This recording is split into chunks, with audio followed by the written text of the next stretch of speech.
Patuloy na nagbibigay serbisyo. Pag-asa at saya. GMA Regional TV. Kapuso ng bawat Pilipino.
Ito ang GMA Regional TV, One Mindanao.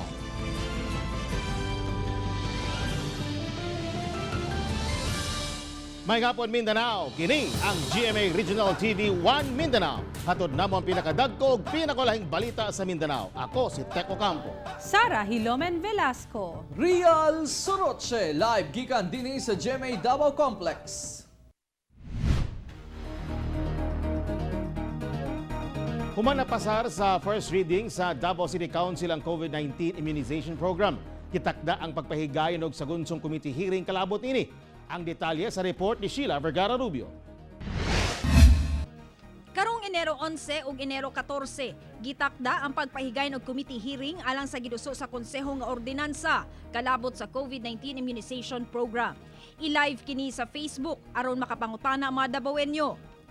Gibutyag ni Councilor Mary Josel Vidaferte sa Davao City Disaster Radio nga kinahanglan transparent ang proseso aron mas masabtan sa katawhan. We should on the local level also prepare for the arrival of the different vaccines kung unsa man ang vaccine na ma-approve no sa pagkakaroon sa pag-check na ko ganihang buntag ang Pfizer pa lang ang nag-apply for emergency use authorization. Sigun usab sa focal person sa Davao City Task Force COVID, Dr. Ashley Lopez, nga paabuton usab nila ang guidelines sa Department of Health. Apan kinahanglan na nga preparahan ang mga proseso nga pagahimuon aron dili magkapakapa sa kadako sa populasyon sa syudad. We are still waiting for the guidelines that probably could come from the National Task Force COVID-19 National Task Force and the Department of Health. Kay sila magandang unang mag-release sa guidelines sa ani. Nagpahigayon usab og sagunsong special session ng Davao City Council aron sa pagtuki sa uban pang manufacturer sa COVID vaccine nga posibleng makasupply sa syudad. Samtang gipaniguro usab sa kagamhanan nga dunay igong pondo ang syudad alang sa pagpalit og bakuna kontra COVID. I am very sure that we have enough funds for this, Your Honor. That is why the mayor will be negotiating to look for the supply. I'm very sure that very soon, if there will be some final negotiation, it will be returned back to us if needed for appropriation. Kauban si Bebot Kahes sa kamera, ko si Sheila Vergara Rubio para sa One Mindanao. Kapulisan sa Cagayan de Oro City nagpahigayon og info-medic drive aron masayod ang katawhan sa angay himuon batok COVID-19. Dugang detalye sa report ni Cyril Chavez. Usa ang barangay Tignapuluan sa mga layo og hilit nga barangay sa Cagayan de Oro City. Apan, gibisita kini sa City Mobile Force Company ug Police Station 8 Lumbia aron mahimo ang ilahang tahas nga mohatod og saktong impormasyon ngadto sa katawhan. Dini gipahigayon ang Coronavirus Awareness Response and Empowerment kun Care Infodemic Drive nga gitambungan sa mga barangay health workers ug mga inahan. Labi na din sa atong kabukiran sir nga taliwala bisag layo pero di ta kumpiyansa kay yan aron mahimo silang luwas atong expectan ni sir nga ilang atong nang paminaw ilang ma-apply pod sa ilang tagsa ka pa ni Malay. Gikalipay sab sa mga partisipante ang maong seminar, sanglit madungagan ang ilahang kaalam labot sa saktong himuon aron batukan ang COVID-19. Buot sab nila nga ipasa sa ubang residente ang nakatunan sa maong seminar. Mga pulis dire kay makabalumi unsay mga update ba sa mga kalihukan karon unya para po dire sa among barangay makatagaan po mi og impormasyon nga makakuan sa mga tao dire sa among mga istorya po sa ila parte ani sa among seminar. Mas din noon ni sir kay kami nga mga BHW sa barangay health worker napon mi nangatunan ba og mo poy among ipasa sa among kada area sa among mga sakop ug usa pa makahatag po ni sa among dugang pagtulunan sa among pagka-barangay health worker.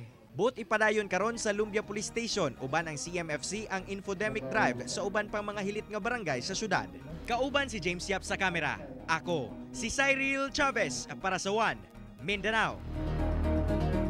Mag-hire og bagong contact tracers ang Zamboanga City LGU diyang nahumana ang kontrata ni adtong Disyembre 2020 sa mga na-hire nga contact tracers. Ani ang COVID-19 update sa Mindanao, pinaagi nining report. Usa ka 2-day-old baby boy nga taga-Tagum City sa Davao del Norte ang nagpositibo sa COVID-19. Asymptomatic ang baby. Miabot na sa 1,684 ang total COVID-19 cases sa Davao del Norte. 336 ang active cases, human 1,296 ang nakarecover na ug 52 ang namatay. Sa Zamboanga City, mag-hire og bagong contact tracers ang LGU human wala pay tubag ang DALG ug DOH sa ilang request nga lugwayan ang serbisyo sa kapin 700 ka contact tracers nga gi-hire ni adtong Oktubre 2020 kansang kontrata na humana ni adtong Disyembre 2020. Matud ni Mayor Ben Climaco, wala pay nadawat nga sweldo ang mao mga contact tracer busa ang mismong LGU na ang mag-hire og bagong contact tracers.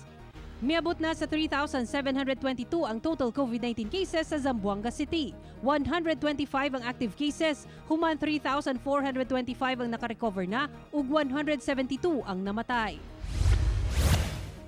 Sa Davao City, usa ka 11-month-old baby girl nga taga Turil ug 5-month-old baby boy nga taga Buhangin ang nagpositibo sa COVID-19. Asymptomatic ang mga baby.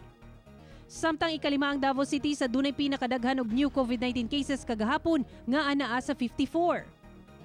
Misaka na sa 9,325 ang confirmed COVID-19 cases sa Davao City. 1,087 ang active cases, humanatala ang 7,802 recoveries ug 436 ang namatay. Sa Cagayan de Oro City, tulo ka overseas Filipino workers o OFW ang nagpositibo sa COVID-19. 38 anyos nga lalaking taga-Ipunan nga nakasinati og sintomas ni adtong December 27. Ug magtiayong 30 anyos nga babae ug 33 anyos nga lalaking taga-Makasandig nga miabot sa syudad ni atong December 7 ug mi-attend og kasal ni atong December 20. Anana sa 2,949 ang kumpirmadong kaso sa COVID-19 sa Cagayan de Oro City. Doon na kini 304 active cases, human 2,496 ang nakarecover na ug 149 ang namatay. Ako si Sara Hilomen Velasco para sa One Mindanao. Ginuso sa Davao City Council ang ordinansa nga magsilot sa mga mopresenta og peke o tampered nga RT-PCR test result nga rekisito sa pagsulod sa syudad. Dugang detalye sa live report ni Sheila Vergara Rubio. Sheila. Sara, aron matagam kining mga air passenger nga mabot og Davao City kinsa mameke og RT-PCR test result. Ginuso karon usa ka balaod nun nga magsilot sa mga malapason. Sobra 20 na ang nasakpan sa Davao City LGU nga mga returning residents sa syudad nga mopresenta og peke nga RT-PCR test. Luyos pa himangno sa kagamhanan, daghan gihapon ang mosulay og panikas. Busa, subay sa hangyo sa public safety officers ug ni Mayor Inday Sara Duterte, giduso ni Councilor Mabel Acosta ang ordinansa nga paghatag og silot sa mga masakpan nga mosumite og peke nga RT-PCR test. The occurrences of this violation may be due to the lack of information regarding the free RT-PCR test the City of Davao offers to returning residents or travelers as they arrive at the airport, or simply due to personal interest. Perhaps to hasten their release from mandatory quarantine. Gikinahanglan nga mapugnan ang maong pagpameke aron masiguro nga dili sab makasulod sa syudad ang mga tao nga posibleng COVID-19 virus carrier. This proposed ordinance shall also pose as a reminder to everyone that falsification of RT-PCR benefits no one and shall only compromise your own and your family's health if at any circumstance a traveler is considered COVID-19 positive.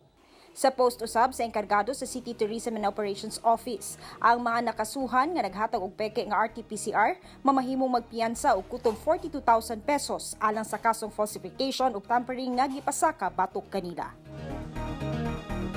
Sa rahugot gayud ang pahimangno sa Davao City LGU nga sa matag moabot nga air passenger ang ilahang mga ginapresenta nga RT-PCR test result ila gayud nga ginasukit-sukit aron masuta kung peke ba kini o dili. Sara. Okay, daghang salamat, Sheila Vergara Rubio.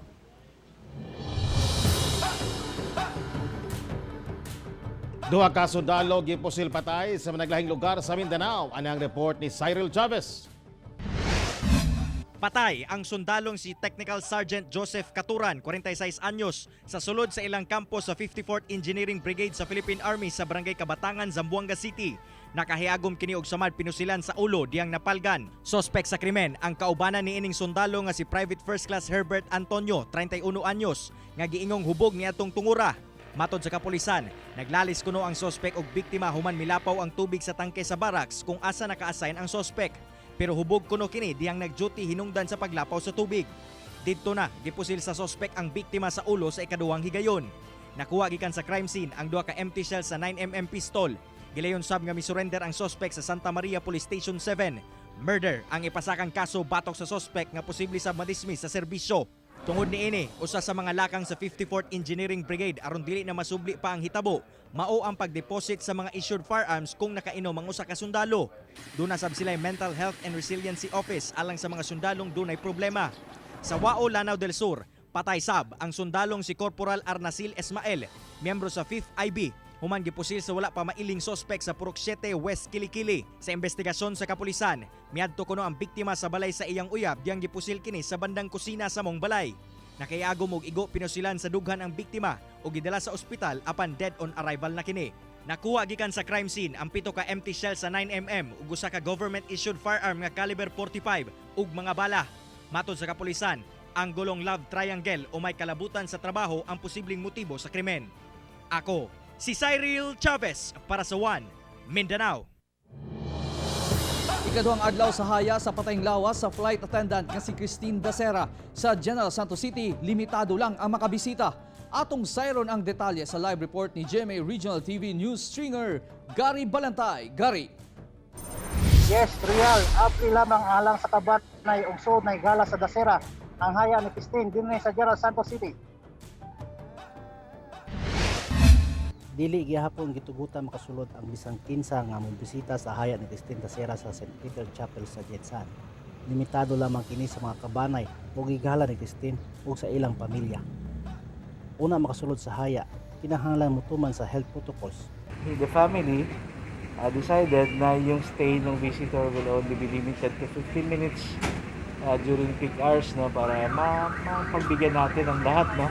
Alam naman natin na maraming gusto dumalaw. Maraming gusto makiramay sa aming kamag-anak. Gikumpirma ni Dr. Dacera kinsa uyan usab ni Christine na negatibo sa RT-PCR ang inahan ug ubang banay dihang miabot sila gikan sa Manila gahapon. Bisan negatibo sila sa COVID-19, gipailalom gihapon sila sa quarantine ug sama sa ubang mga mobisita, limitado lamang sa 15 minutos ang gitugot sa sulod sa chapel. Lahat naman sila na dumating dito, of course they were required to present their antigen tests. No, and then limited din, if you would notice, yung those who traveled from Manila, limited din yung kanilang show dito. Daan ang gibutyag sa ginikanan ni Christine nga wala sila makontento sa unang resulta sa autopsy report tungod wala kuno masunod ang tamang proseso diyang gipaimbalsama dayon ang patayng lawas sa ilang anak. Kung sino pa pong may alam, lumabas po kayo para para matulungan niyo po na masik ng justice ni Christine, yung totoong hustisya. Nagpaabot lang kuno ang National Bureau of Investigation sa pamilyang Dacera kung mga kiniugtabang kanila. Ilobong si Christine Dasera sa usa ka pribadong sementeryo sa Jensan alas 9 sa buntag adlawng Domingo. Yes, real. Diri sa akong likod makita nato na ubay-ubay na sa mga higala o kabanay. Si Christine ang naa sa chapel aron mosulod. Apan tungod sa limitado ang makasulod, by batch lamang sila pwedeng mosulod. Okay, daghang salamat, Gary Balantay.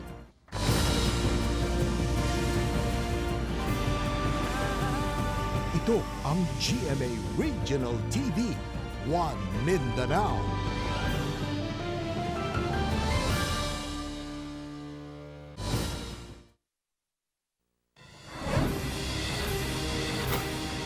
Dead on the spot ang pulis nga si Patrolman Mark Iris Tendero, 23 anyos ug sakop sa PNP Bangsamoro Autonomous Region in Muslim Mindanao. Base sa Maguindanao Police Provincial Office, nga samtang sakay sa motorsiklo ang biktima sa barangay crossing Simuay, Sultan Kudarat. Kalit kining gitaparan sa riding in tandem criminals dayon pusil sa biktima gamit ang .45 nga pistola. Gengong liquidation squad sa grupong BIFF ang responsable sa pagpamusil.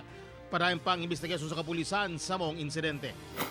Dead on the spot ang motor rider nga si Jesse Dipicio Halalon, 41 anyos, tag Barangay 7, Cagayan de Oro City. Human nga mibangga kini sa usa ka trailer truck nga nakaparada lamang sa Zone 1 Barangay Agusan ning syudad.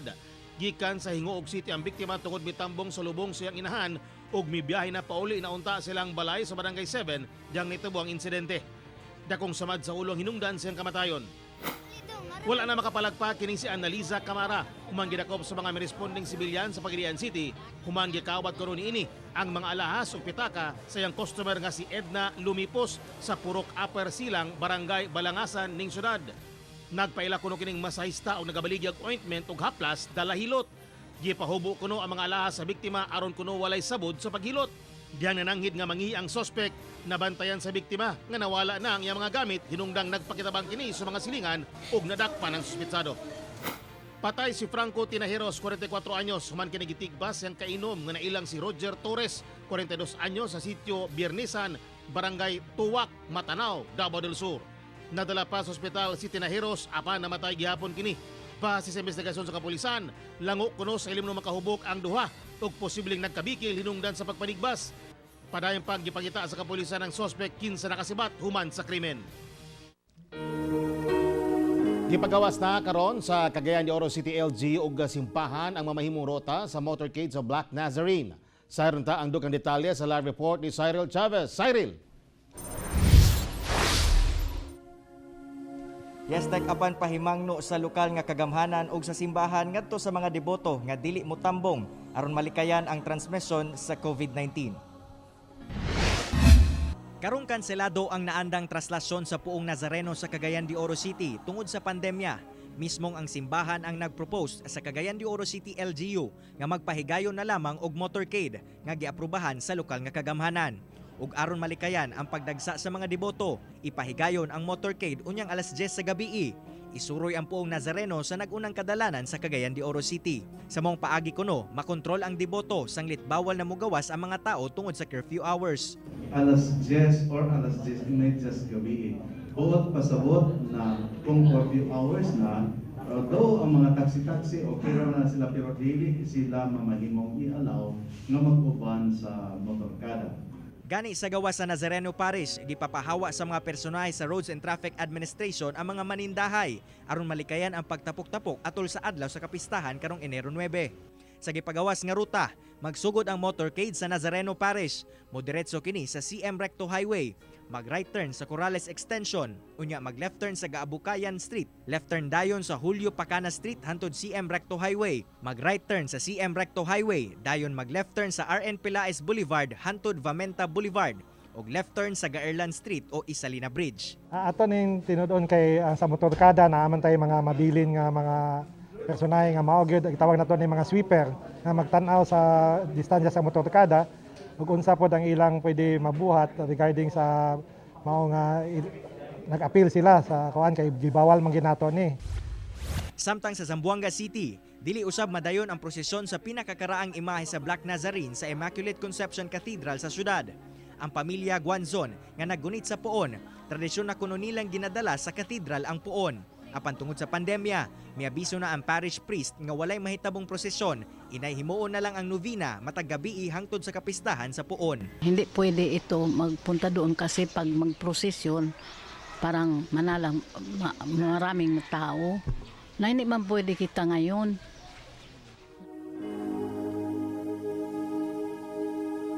Tek hangyo sa simbahan ngadto sa mga deboto nga sundo na lamang ang ilahang ginapatuman nga polisiya sanglit alang gihapon kini sa kaayuhan sa tanan.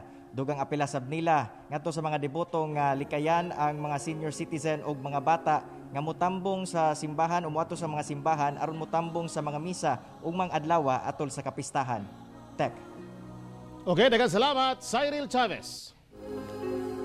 Nakadesisyon ng mga opisyales sa kapilya sa itong mga Nazareno sa New Lanzona Subdivision sa Matina, Davao City nga dili na lang una magpahigayon og traslasyon ugma sa kapistahan niini bunga sa pandemya sa COVID-19. Duha ka misa ang ipahigayon ugma sa kapistahan sa itong mga Nazareno sa kapilya niini sa New Lanzona, Matina, Davao City. Naanda na kining ginadayo matag Enero dili lamang sa mga taga Davao kung dili bisan sa nagkadiang lugar sa Mindanao. Apan tungod sa pandemya, dili na magpahigayon og prosesyon bisan mobile nga prosesyon. But nga nosab nila og babag ang mga imahe o ang imahen aron dili una kining maduulan og mga deboto. Bisan ang salo-salo, pinasahi una ang paagi aron dili magdasok ang katawhan. Limit ang time element na mo basta igo lang gid sila marag sign of reverence or unsay ilang mao lang gid siguro a matter of seconds lang siguro pwede sila. Tibok Talikod Island sa Samal, Davao del Norte na ang naigo sa African Swine Fever o ASF. Ano ang report ni Jandy Esteban? Naigo na sa ASF ang upat ka mga barangay sa Talikod Island nga nagsugod lang sa usa ka barangay ni atong November 2020. Sumala ni Dr. Yudenel Sala, head sa City Veterinarian's Office. Sunod semana, sugdan na nila ang kaling o pagdepopulate sa tanang binuhing baboy sa Talikod. Aron dili na madala sa main island sa Samal ang sakit. Dito sa kuan karon Talikod, nag-hire man po si Mayor og mga enforcers nga matabang po sa MOA. Sa panahon nga kuan kini wala may naga-depop, so nagabantay po sila dito. So in that way ma-monitor gyud namo kung kinsa gyud ang nagapayuhot o kuan kani mga baboy outside of Talikod Island. Sa tala sa City Veterinarian's Office, miabot sa 1,282 ka mga baboy ang gipatay nga mobalor og kapin 5 million pesos. 5,000 pesos kada baboy nga gipatay ang ibayad sa mga apektadong hog raisers. As soon as mauman na itong mga documents nga needed para sa city, marag mauna gid ang city ang pagbayad ani mga farmers. Kaya ang DA marag daghan pa po guys lagdaro noon po sa uban pong mga areas nga affected. Ako si Jandy Esteban para sa One Mindanao.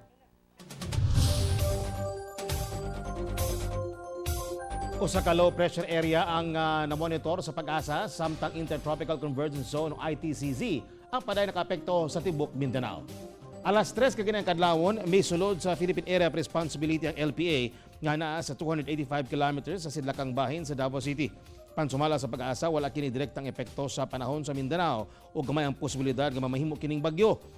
Padayon sab nga makasinatig mapanganurong kalangitan inubanan sa patak-patak nga pag-ulan, kilat ug pagpanulugdog ang tibuok isla sa Mindanao.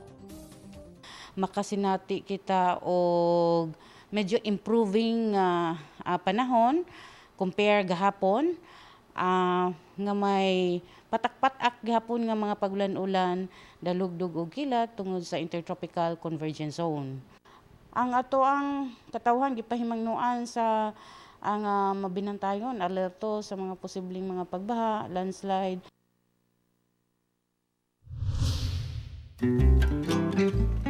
Karong 2021, akong kalimtan tanan akong bisyo, panigaryo, pag-inom, pangbabae, paglaglaag, tanan yun nga akong bisyo, akong kalimtan, isa lang yun akong ibilin sa akong sarili. Mamuli na lang ka! Ang akong pagkabakakon. Yatira! Of course, di na ko maginabok. Di na po ko magukod. Wow! Charles, mamatay ko uyab. Di na ko magpahilan sa mga tao nga pasa kayo. I-sure daw na, Bing. Durang pakiligon. Dili day kaligon. Wala nang buhay! Dili ako mang babae. Laki na ko. Dili na ko magreklamo sa Facebook para dili na amin nagan. Unsa ko no? Dili na ako magpatakagastos sa akong kwarta. Dili na magpailad. Dili na siya pailad niya. Bahala na yun. Sa tuig 2021, dili na ko. Basta dili na ko. Dili na ko gusto mawala, guys. Karang 2021, dili na ko mag-iat-iat kung kumadlong sa akong mama.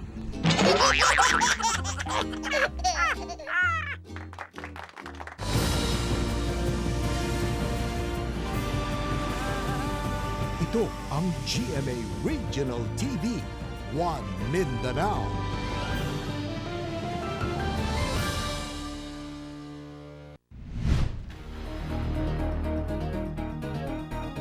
Milapas na sa 88 million ang nataptan ng COVID-19 sa tibok kalibutan. Sa Pilipinas, kapin 483,000 na ang nagkasakit ug halos 39,000 niini mga taga Mindanao.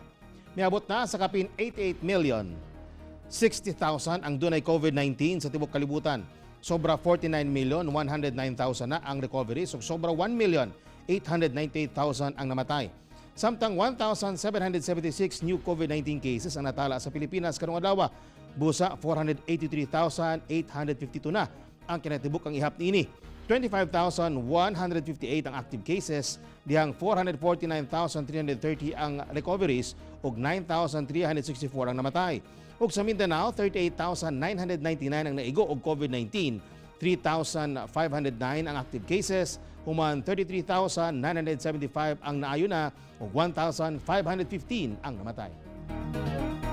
Liyo sa bagong coronavirus strain sa Malaysia, magdiayon nga dunay travel history sa maunasod ug sa Tawi-Tawi ang kasuhan sa Zamboanga City, LGU, human wala kuno mitugan sa tinuod sa ilang travel documents. Sakay sa motorized pump boat ang magtiayon nga ilang sila J. Christopher Tabat ug Merigale Amante nga taga-barangay Sinunok sa Zamboanga City, dihang midunggo sa Barangay Baliwasan, Martes sa kadlawon gikan sa Taganak Turtle Island sa Tawi-Tawi. Dihang gipangutana sa kapulisan, gibutyag sa magtiayon nga miabot sila sa Taganak niadtong November 15, 2020 sakay sa speedboat gikan sa Dakan, Malaysia. Gipailawom na kuno sila sa quarantine sa Taganak apan walay mapakitang RT-PCR test result ug walay pirma sa issuing officer ang travel authority niini gikan Taganak. Kasuhan silang paglapas sa RA 11332 kalabot sa mandatory reporting ug RA 3573 may kalabutan sa paghatag og sayop nga impormasyon. Gibali na sila sa isolation facility sa Zamboanga City, LGU para sa mandatory quarantine. Business permit sa mga public transportation company sa Santo Tomas, Davao del Norte i-revoke kung dili matuman ang health protocols batok COVID-19. Anong report ni Jandy Esteban? Gibaharan ni Santo Tomas, Davao del Norte Mayor Ernesto Evangelista nga i-revoke ang mga business permit sa mga public transportation companies kung dili mutuman sa health protocols, labi na ang social distancing. Kinihuman nakadawat ang mayor og reklamo sa mga concerned citizen nga sobra sa gitugot nga ihap sa mga pasahero ang ilang ginapasakay. Ako monitor karon sa akong mga IATF, ako kan mga tao naga-monitor po at least para makuha og bidisya o matinood ay cancel ko gyud ang ilang permit sa lungsod Santo Tomas. Ang Santo Tomas ug kinadibukang probinsya sa Davao del Norte nagpabilin sa General Community Quarantine. Ubos sa General Community Quarantine Guidelines, kinahanglan nga 50% capacity lang ang ipasakay nga mga pasahero sa mga public utility buses. Sama na lamang ni ining 40-seater nga bus. Kinahanglan 20 lang ka mga pasahero ang ilahang ipasakay. Ang bus driver nga si Xavier nga dunay biyaheng Davao City pa Santo Tomas and vice versa, ginasiguro kuno niyang masunod ang social distancing. Gani, dili na daw halos makaabot sa 50% ang ihap sa iyang mga pasahero. Sa gamay man pasahero ron, mingaw man sa garon mo abot ra magpulo 15 ana. Naga-pick up raw sab daw sila og pasahero sa terminal o sa approved drop-off point sa LGU base sa memorandum circular sa LTFRB. Sa karon, dunay 13 COVID-19 cases ang munisipyo. Kauban si Mel Colmenares sa kamera. Ako si Jandy Esteban para sa One Mindanao. Dulan 2 million pesos na kantidad sa suspected shabu nakuha sa duha ka naglahing lugar sa Mindanao. Anang report ni Cyril Chavez. Arestado ang duha ka suspitsadong pusher human madakpan sa gipahigayong bypass operation sa Oval Plaza sa Barangay East, General Santos City. Giila mga suspitsado nga sila Paul James de Mesa, 29 anyos ug Raymar Rojas, 31 anyos. 24 ka gramong suspected shabu ang nakuha gikan sa dinakpan nga mobalor og 160,000 pesos. Ano man mangyari, sir, sa batas na lang, sa korte na lang kami magkita. Base sa aming analysis, nagagaling po talaga ng areas from Maguindanao, then pumapasok po dito sa Densan. Samtang 1.7 million pesos nga kantidad sa suspected shabu ang nakuha gikan sa duha ka suspitsado sa gipagayong bypass operation sa Sinsuat Public Market, poblasyon Dalikan sa Dato Udin, Sinsuat, Maguindanao. Giila ang mga dinakpan nga sila Enar Lumawan Bulilo alias Jabar Muhammadin, 21 anyos ug Sabir Tahir Omar alias Bertos Tahir Omar, 23 anyos. Kasong paglapas sa Comprehensive Dangerous Drugs Act ang ipasaka batok sa mga dinakpan. Ako si Cyril Chavez para sa One Mindanao. Napalga ng patay lawas sa usa ka 20 anyos nga estudyante human apil kasunog sa Gatusan, Kamapanimalay sa Zamboanga City. Ato ibalik si Cyril Chavez. Gatusan ka mga balay ang nasunog kagahapon sa Cabato Road, Barangay Tituan sa Zamboanga City. Sa clearing operation sa Bureau of Fire Protection, napalgan ang patayng lawas sa 20 anyos nga lalaking senior high school student nga si Derek Kim Villarreal. Natulog kuno kini sa iyang boarding house nga naapili og kasunog. Nagsugod ang sunog sa balay sa usa ka Adela Pitua, human mibuto ang LPG tank niini. Naglisod sa pagsulod ang mga bumbero tungod sa kagamay sa dalan padulong sa mga nasunugan. Gamasab sa kahoy ang mga balay, hinungdan nga daling mikatag ang kalayo. Miabot sa ikatulong alarma ang sunog og nadeklarang fire out pasado alauna na sa hapon. Miabot sa 243 ka mga banay o 1,200 individuals ang nasunugan kagahapon. 95 ka mga banay ang anaa karon sa Tituan Central School nga gihimong evacuation center. Nanghatag na sab og donasyon sama sa Sinina, hygiene kits ug uban pa ang Zamboanga City LGU ug nagkalain-laing organisasyon. Andam sab ang barangay sa uban pang panginahanglanon sa mga nasunugan. So some of the residents, yung mga victims kahapon, nandun sa area para saan banda yung ituro saan banda yung mga bahay nila. Kasi mga light materials, then dikit-dikit yung mga bahay para at least makuha natin yung exact kung ilan talagang bahay yung nasunog. Ako, si Cyril Chavez para sa One Mindanao. Supply sa karning manok sa Zamboanga City nahurot na. Pagsulod sa January 2 hangtod sa kasamtangan, wala na mapalit nga frozen o fresh chicken sa palengke, supermarket ug mga lechon manok stands sa Zamboanga City. Nahurot kuno ang supply sa karning manok tungod sa demand niini sa panahon sa Kapaskuhan ug pagsaulog sa bag-ong tuig. Miubos manggod kuno kaayo ang presyo sa manok niadtong last quarter sa 2020. Hinungdan nga minus ang poultry farm nga nagbuhi og manok. Hinuon laumang sa hinapos sa Enero, mobalik na ang supply sa manok tungod kay ting harvest na usab kini. Gadula ang presyo sa matag kilo sa manok gikan 170 hangtod 180 pesos. Happy birthday kay Nanay Leila Villanueva. Happy birthday na ug happy viewing kay Richard Regino. Nagtanaw sab atong kapuso nga si Ray Llanes ug si Sharon Cuenca. Og mga kapuso ugma, ayaw nyo kalimti o si Piata pagtanaw sa GMA Regional TV Weekend News.